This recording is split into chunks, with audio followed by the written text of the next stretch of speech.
If you're in Tokyo and want to find somewhere nearby, easy to reach, not too crowded but still full of places to explore and relax, then Kamakura is a reasonable choice.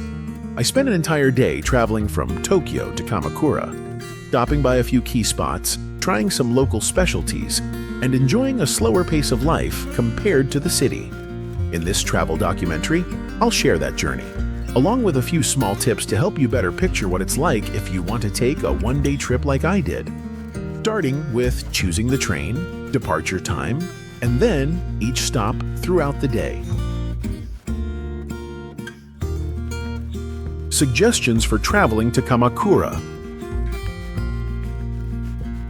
I think Kamakura is a great destination for a day trip from Tokyo, and if I had to choose one season to go, I'd pick autumn. The weather then is cool and pleasant, so you can walk all day without getting tired. The leaves begin to change color, especially along paths near temples or bamboo gardens. It looks very peaceful. It's not as vibrant as Kyoto, but to me, Kamakura in the fall feels just right. Not too crowded, but still lively enough. If you plan to stay overnight, you should book early since this season is popular for domestic travel in Japan. And if you can't go in autumn, spring is also a good option, with cherry blossoms, clear skies, and comfortable air. Summer is quite hot and humid, but if you go during a festival, it's still worth experiencing.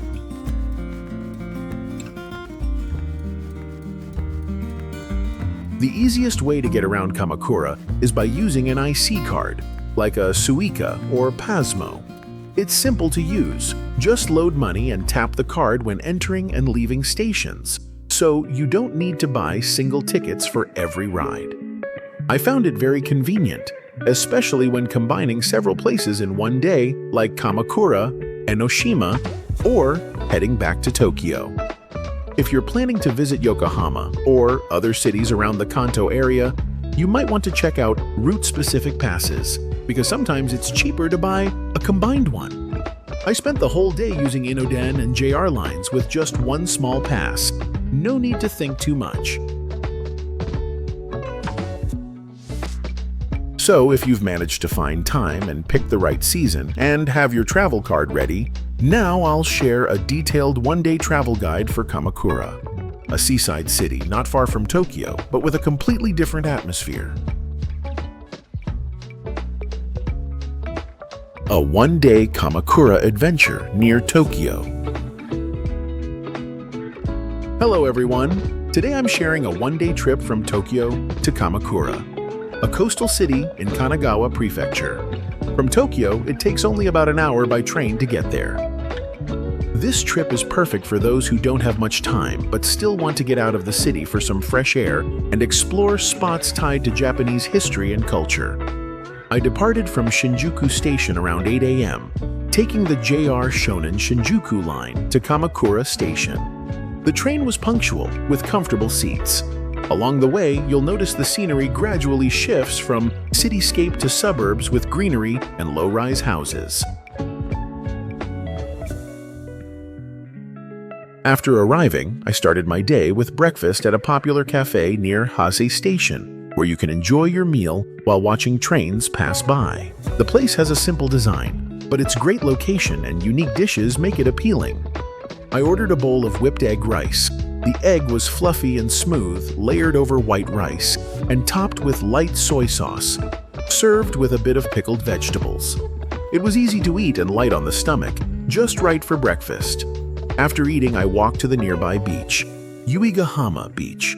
The weather was clear and cool that day, so Mount Fuji was clearly visible in the distance. The scenery was simple, a long sandy beach, a few people strolling, and children playing near the water's edge. I took a short break, snapped some photos, and enjoyed the sea breeze.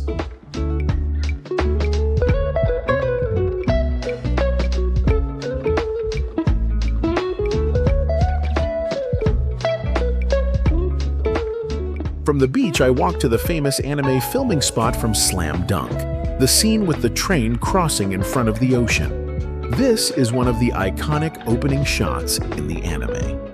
The place isn't large, it's just a railroad crossing next to a seaside road. But it's legendary. Many people, both tourists and locals, come here to wait and capture the moment when the train passes through, just like in the show.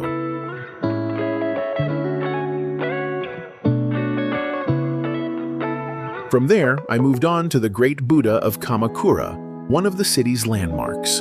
The statue stands about 11 meters tall and is the second largest seated Buddha in Japan. It's made of bronze and sits outdoors at Kotoku-in Temple. To enter, you buy a ticket at the gate, which costs 300 yen, about $2. You can also go inside the statue to see its internal structure with an extra ticket for 50 yen, about $0.34. Around noon, the sun came out, but the trees nearby kept the area nicely shaded and cool.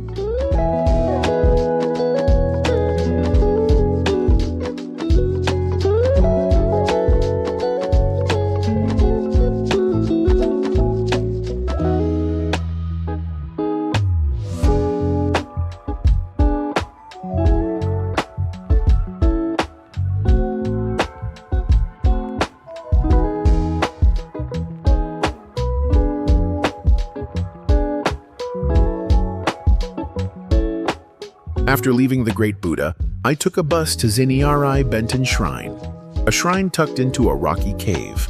This is where locals come to wash money, believing that money cleansed with the spring water here will multiply and bring good fortune.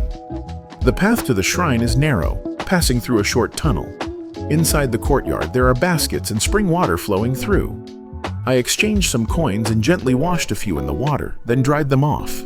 No one supervises. You just do it yourself and believe in the ritual. It's a unique experience, unlike most typical shrines.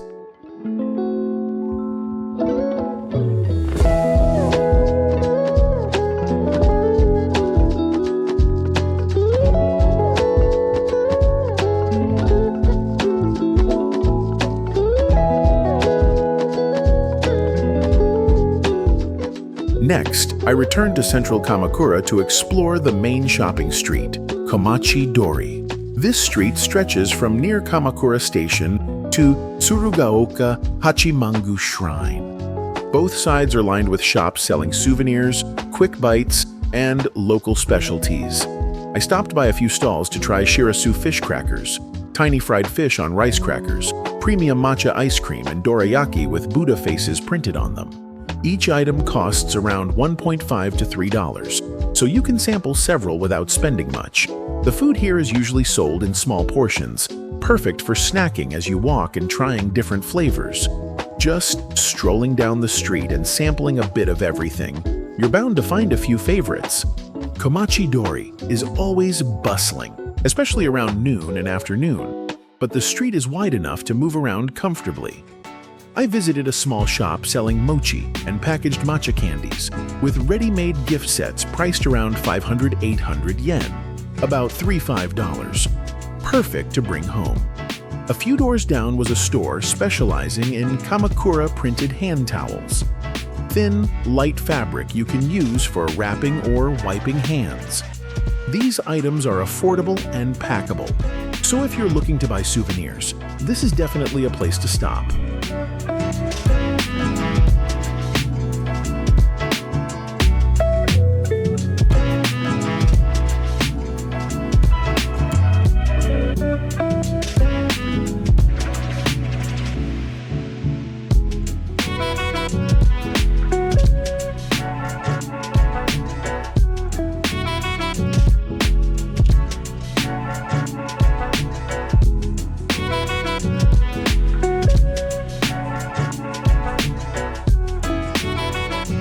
In the late afternoon, I went to the bamboo garden near Hokokuji Temple, about 15 minutes from central Kamakura by bus or taxi.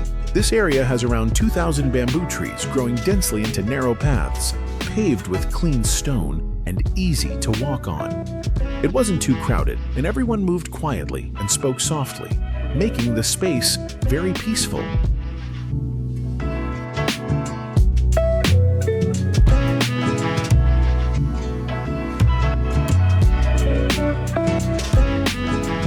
Inside the garden, there's a small tea house offering traditional tea service.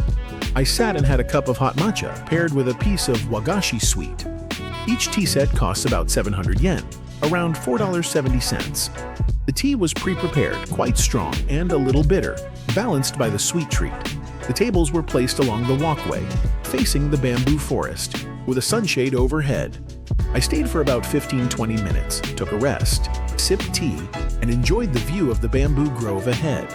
It was quiet here, no car sounds or crowds.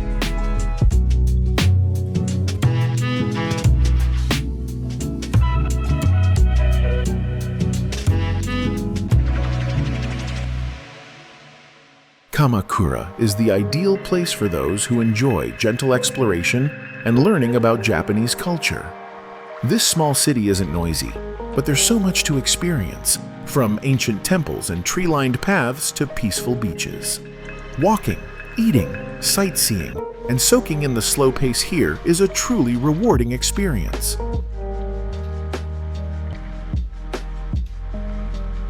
Hey you, where are you from?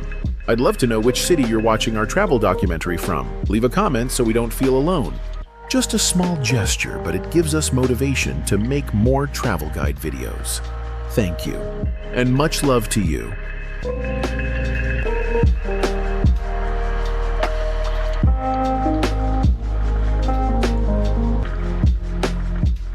A day trip to Kamakura doesn't cost much.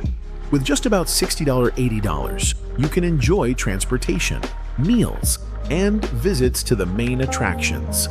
From round-trip train tickets, simple Japanese meals to a few cups of coffee or entrance fees for temples, it's all manageable. If you're looking for a peaceful, easy-to-reach spot without worrying about expenses, Kamakura is a very reasonable choice. After wrapping up this journey, we headed back to Tokyo and decided to take one more short day trip to a lesser-known spot, still within the city, but not crowded. The place is called Chofu, about 20 minutes by train from Shinjuku. From the station, we walked another 20 minutes to the main site of the trip. This area is associated with artist Shigeru Mizuki, the creator of Gegege no Kitaro. As you walk along the street, you'll find characters from the series featured everywhere, from murals and nameplates to small statues by the sidewalk.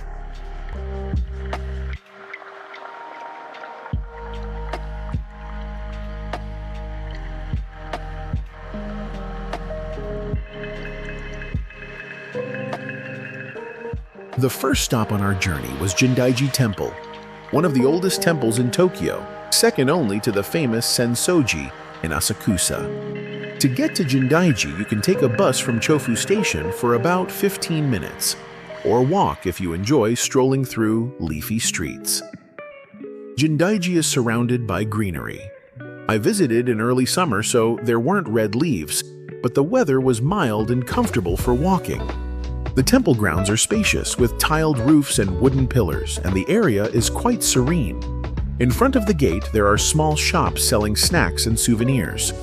The atmosphere here is calm, not crowded like other touristy spots, so it's a very pleasant visit. Besides its historic charm, Jindaiji is also known for the Daruma Doll Festival held every March, attracting many locals who come to pray for luck.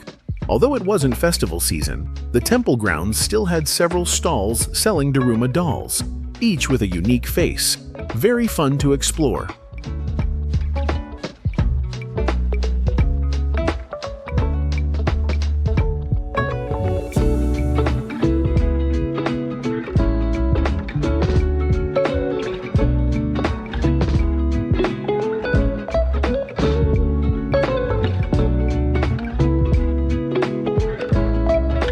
After visiting the temple, I stopped by a soba noodle street nearby.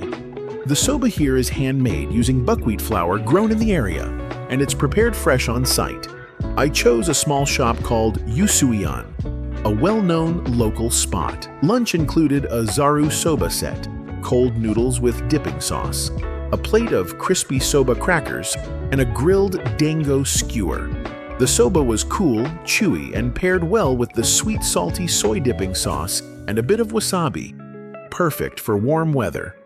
The fried soba snack was crunchy with a nutty buckwheat flavor, not greasy. The dango was soft, coated in a lightly salted soy glaze. Classic Japanese flavor. The entire meal cost about $8 to $9. The air was fresh, and behind the shop was a small stream with gently flowing water, a calm setting. The aroma of grilled food filled the space, making lunch feel relaxed and very local.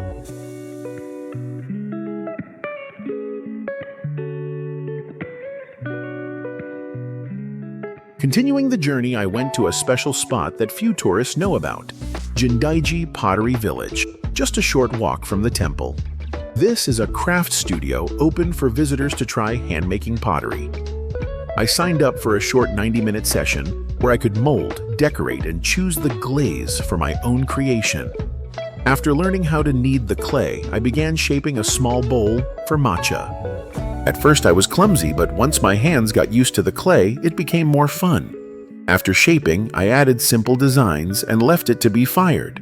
The staff will help fire the piece and send it to your chosen address, hotel, or even overseas depending on your needs. This experience was both artistic and culturally immersive. A great thing to try if you have the time.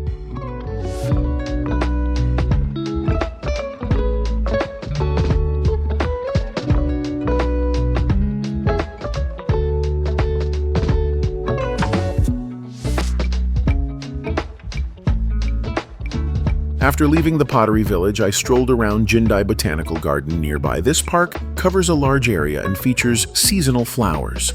One highlight is the rose garden, designed like a classic European garden. If you visit during bloom season, you'll be surrounded by the fragrance and colors of hundreds of rose varieties.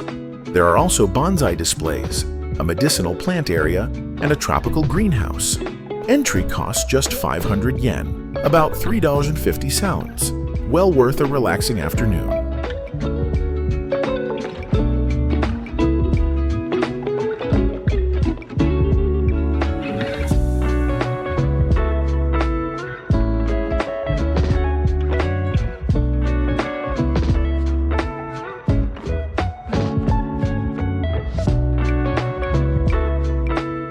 Before wrapping up the trip, I returned to the temple area for a light snack.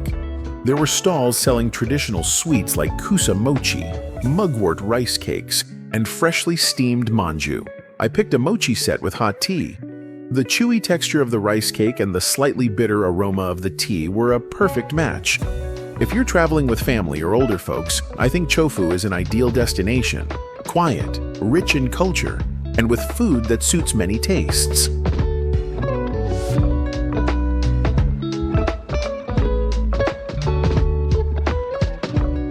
After a day of travel in Chofu, I returned to Tokyo to prepare for my next journey to other regions. Even though it's less than 30 minutes from central Tokyo, this place feels like a whole different world, peaceful, rustic, and steeped in tradition. If you've always thought of Tokyo as just skyscrapers and crowds, Chofu will change your mind. It preserves the old charm of Japan, quiet but full of character.